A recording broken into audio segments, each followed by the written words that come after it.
이 시간 함께 보실 말씀은 느헤미야 1장 1절에서 11절까지 말씀. 저와 여러분의 순서로 오늘 주신 말씀 교독하겠습니다. 하가랴의 아들 느헤미야의 말이라. 아닥사스다 왕 제20년 기슬르월에 내가 수상궁에 있는데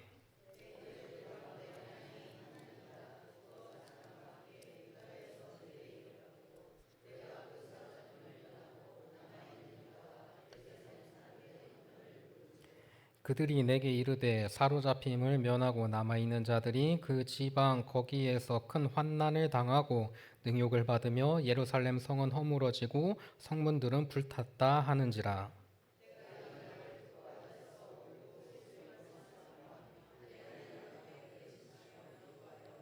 이르되 하늘의 하나님 여호와 크고 두려우신 하나님이여, 주를 사랑하고 주의 계명을 지키는 자에게 언약을 지키시며 긍휼을 베푸시는 주여 간구하나이다.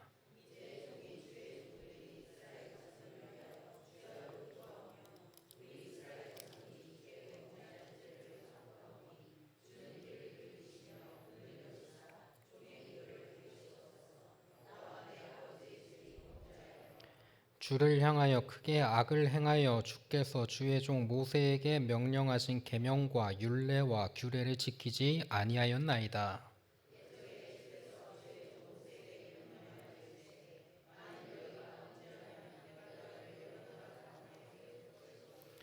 만일 내게로 돌아와 내 계명을 지켜 행하면 너희 쫓긴 자가 하늘 끝에 있을지라도 내가 거기서부터 그들을 모아 내 이름을 두려고 택한 곳에 돌아오게 하리라 하신 말씀을 이제 청하건대 기억하옵소서.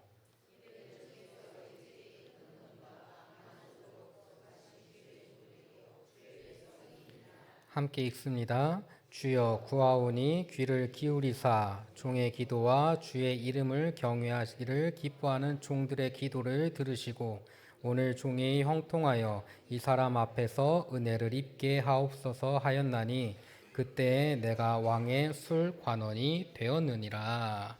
아멘. 이 시간 주님의 말씀을 사모하며 모인 여러분 위에 하나님께서 주시는 평강과 은혜가 함께하기를 간절히 축원합니다. 오늘 점심을 보니까 여러분의 건강을 많이 생각하셔서 탄수화물도 많고 단백질도 많고 섬유질도 많고, 저는 맨 처음에 콩나물밥이라고 들었는데 고기가 너무 많아서 이게 고기밥인지 콩나물밥인지 잘 모르겠어요. 어떻게 식사들은 맛있게 하셨습니까?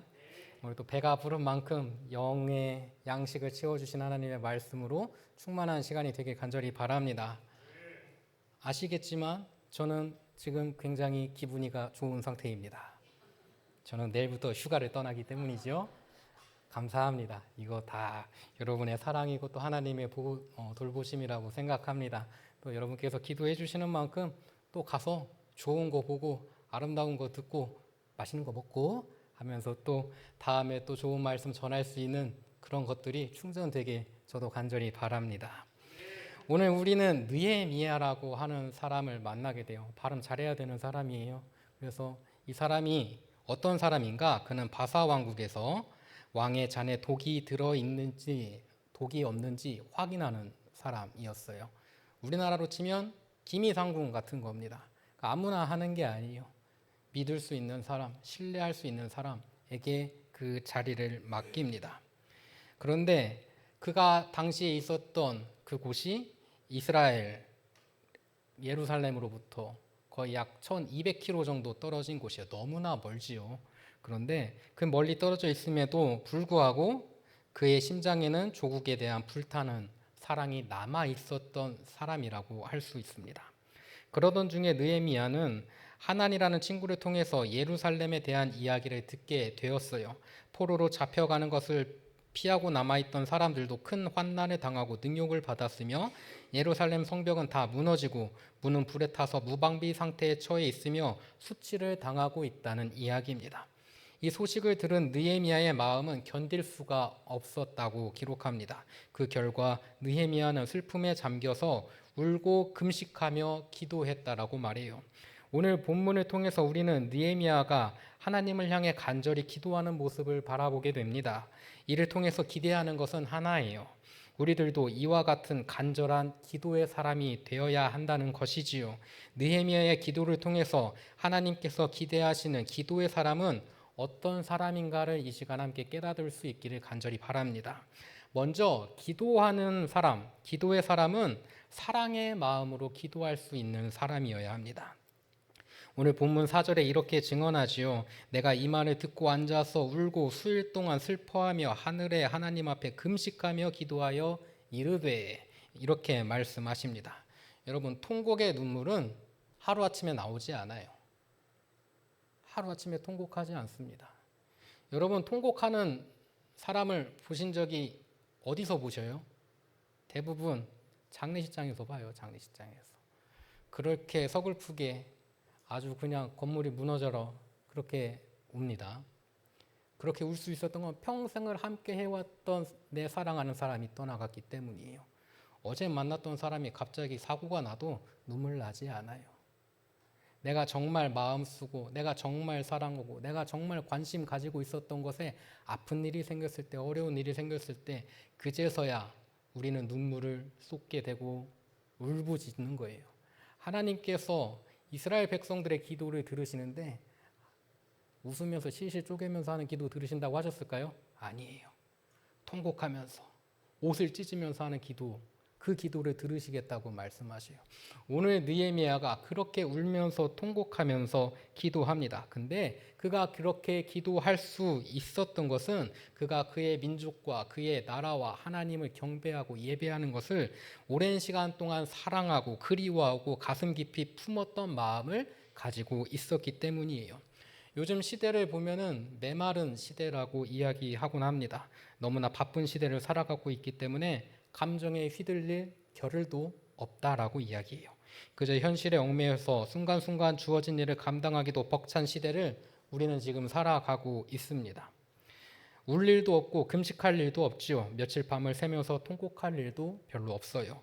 우리가 이렇게 눈물도 없고 통곡도 없는 감정이 메마른 시대에 사는 이유는 이 세상이 우리로 하여금 이기적이고 물질에 얽매여 살아가도록 이끌고 있기 때문이에요. 경쟁하고 싸우고 탐욕과 욕심에 얽매여 있고 분노하고 미워하는 것이 승리의 삶이라고 끊임없이 우리를 세뇌합니다. 느헤미야라고 달랐을까요? 왕의 신뢰를 받는 관원장이 되기 위한 그의 삶의 여정에 승리하기 위한 경쟁하고 욕심부리고 고집 피우는 유혹이 있었을지도 몰라요. 민족의 아픔 따위보다 나 자신의 명예와 평안함과 부유함이 더 중요했을지도 모릅니다. 그러나 느헤미야는 달랐다는 거예요. 그의 마음에 이스라엘과 예루살렘을 향한 사랑과 그리움이 식지 않았고 그 결과 고향에 대한 소식을 듣고 앉아서 슬퍼하며 하나님께 금식하며 기도할 수 있었다는 거지요. 느헤미야의 마음속에는 개인에 대한 생각이 아니라 하나님에 대한 생각, 조국에 대한 생각, 성전에 대한 생각으로 가득 차 있었고 이것이 그를 하나님께 기도하도록 이끌었다고 할 수 있습니다. 여러분의 마음에 가장 가득한 것은 무엇입니까? 세상 일입니까? 아니면 물질입니까? 아니면 하나님을 향한, 나라를 향한, 교회를 향한, 성도를 향한 사랑입니까? 다른 무엇보다 말씀을 듣는 오늘 이 시간을 통해서 기도의 지평을 넓히는 시간이 되기를 간절히 바랍니다. 두 번째로 기도하는 사람은 급할수록 사람의 방법을 찾기보다 하나님께 기도하는 사람이에요. 너무나 당연한 말 같지만 우리는 이 일을 너무나 쉽게 잊어버립니다. 어떤 일이 생기면 내가 할 수 있는가? 내가 활용할 수 있는 인맥, 관계, 재력 등을 동원해서 일을 해결하고자 하는 그런 마음들이 크지요. 그러다 보니까 믿음이나 성도와의 관계와 같은 신앙적인 일들에 있어서도 하나님께 기도하기보다는 사람의 방법을 앞세우는 것이 우리의 현실입니다. 히브리어 성경에서 4절에 기도하다라는 단어는 팔랄이라고 하는데 이 단어는 단순히 말하는 행위가 아니라 하나님 앞에 서서 간구하며 판결을 기다린다는 의미를 담고 있어요. 즉 기도는 내 뜻을 주장하는 것이 아니라 하나님의 뜻과 판단을 기다리는 겸손한 태도라는 거예요. 느헤미야는 심각한 고향의 상황을 전해 듣고서 가장 먼저 하늘의 하나님, 크고 두려우신 하나님을 향해 기도하기 시작합니다. 이것이 진정한 믿음의 성도들이 취해야 할 자세예요. 주님, 내 소원 들어주세요. 주님, 내가 원하는 거 챙겨주세요. 주님, 제 말씀 듣고 있으시죠? 주님, 제가 지금 이렇게 시끄럽게 떠들면서 주님 귀에다가 지금 제 목소리를 때려박고 있습니다. 들어주옵소서. 우리의 기도가 이러지 않았습니까? 그런데 느헤미야의 기도는 주님, 내가 주님의 마음을 따라 똑같은 마음을 품는 사람이 되게 하옵소서. 이 기도를 하는 사람이었다는 거예요. 내 것을 내려놓고요.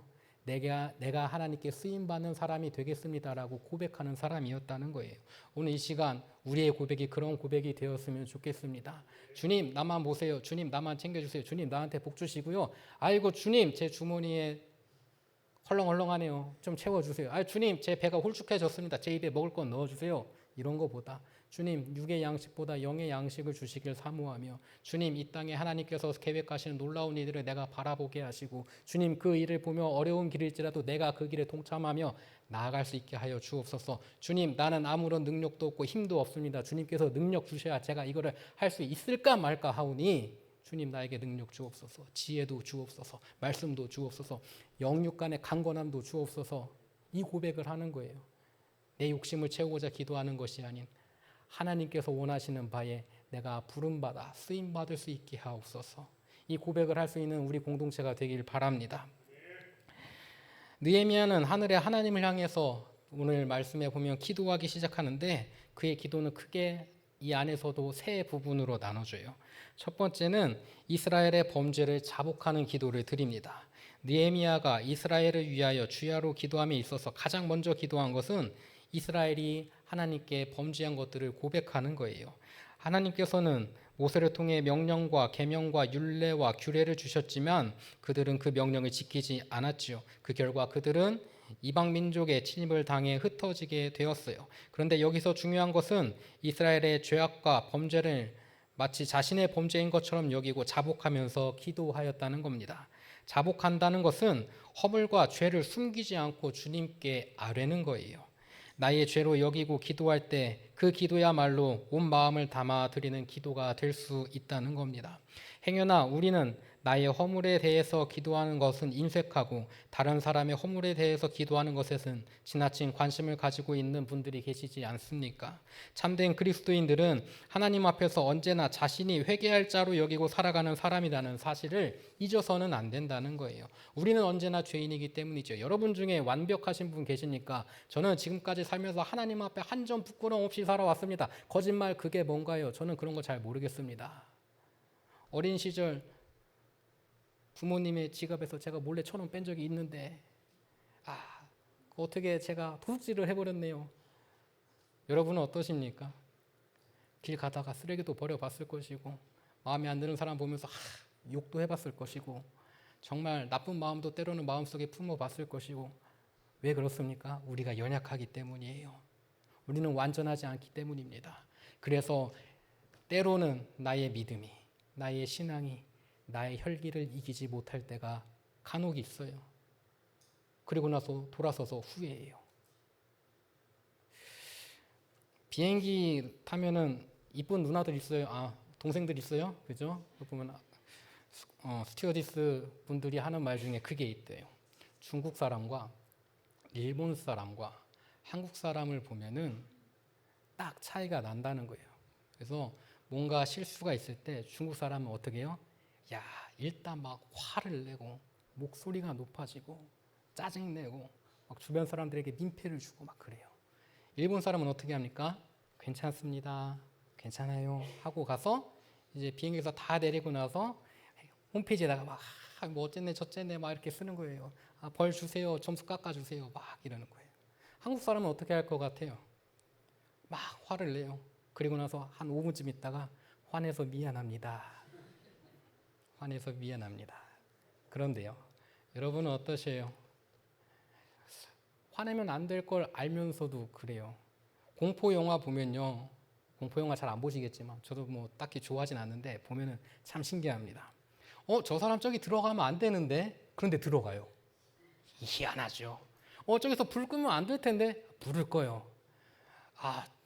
저기 뭐 찾으러 가면 안 될 텐데 찾으러 가요. 희한해요. 근데 우리의 삶도 마찬가지입니다. 내 삶을 보면요. 제 3자의 입장에서 보면은 정답이 정해져 있거든요.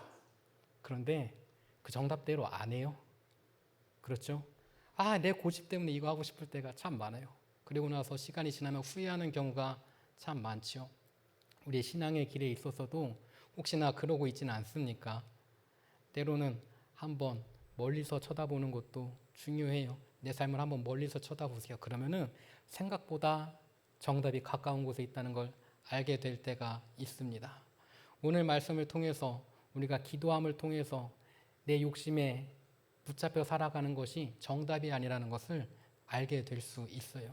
그렇게 되면은 내가 나의 욕심이 아닌 하나님의 말씀과 하나님께서 주신 모든 계명을 따라 살아가는 것이 내 삶의 정답이었구나. 무너져가는 집 안으로 들어가는 것이 아니라, 전염병이 도는 곳으로 내가 걸어 들어가는 것이 아니라 하나님의 말씀에 순종하며 살아가는 것이, 그 말씀을 통해서 답을 구하는 것이, 하나님께서 그 말씀을 통해서 또한 함께 믿는 사람들을 통해서 나를 울타리로 보호하시고 지키시며 입구에 서셔서 늑대들이 오는 것을 가로막으시는 분이 과연 예수님이었구나. 이걸 깨닫게 된다는 거예요. 우리의 마음속에 그러므로 더욱 하나님의 말씀을 의지할 수 있길 바랍니다. 오뚜기가 넘어져도 바로 똑바로 설 수 있는 것은 바닥에 무거운 추가 있기 때문이에요. 여러분의 인생의 바닥에 말씀을 놓고 그 말씀이 내가 넘어질 때 다시 일으켜주는 추가 될 수 있다면, 어느 곳에 있더라도 어떤 상황에 처하더라도 여러분은 다시 일어날 수 있다고 저는 확신합니다. 우리가 그런 지혜와 믿음을 구할 수 있길 바랍니다. 오늘 느헤미야는 또한 하나님의 약속을 상기하면서 기도해요. 이스라엘의 범죄를 마치 자신의 죄로 여기고 주야로 슬퍼 기도하며, 느헤미야는 만일 하나님께로 돌아와서 하나님의 명령을 지켜 행하면 돌아오게 할 것이라는 하나님의 약속을 기억하고 있어요. 하나님께서 나를 지켜주겠다고 말씀하지 않으셨습니까?